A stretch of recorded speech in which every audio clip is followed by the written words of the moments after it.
ఎవరున్నా వెనకాల ముందు లేకపోయినా ఒక్కరు నిలబడ్డా హిట్. నా కష్టం నేను పడుకున్నా, నేను చేసుకుంటున్నా.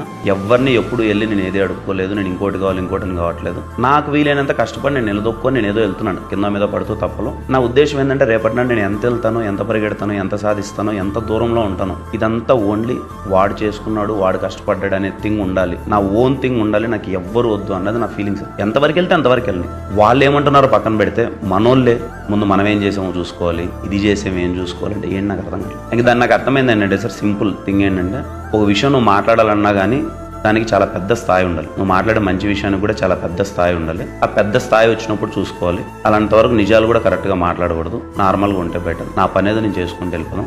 ఎవరున్నా వెనకాల ముందు లేకపోయినా ఒక్కరు నిలబడ్డా హిట్. నా కష్టం నేను పడుకున్నా, నేను చేసుకుంటున్నా. ఎవరిని ఎప్పుడు వెళ్ళి నేను ఏది అడుక్కోలేదు. నేను ఇంకోటి కావాలి ఇంకోటి కావట్లేదు. నాకు వీలైనంత కష్టపడి నేను నిలదొక్కుని నేను ఏదో వెళ్తున్నాను కింద మీద పడుతూ తప్పలో. నా ఉద్దేశం ఏంటంటే రేపటి నాడు నేను ఎంత వెళ్తానో, ఎంత పరిగెడతానో, ఎంత సాధిస్తానో, ఎంత దూరంలో ఉంటానో ఇదంతా ఓన్లీ వాడు చేసుకున్నాడు, వాడు కష్టపడ్డాడు అనే థింగ్ ఉండాలి. నా ఓన్ థింగ్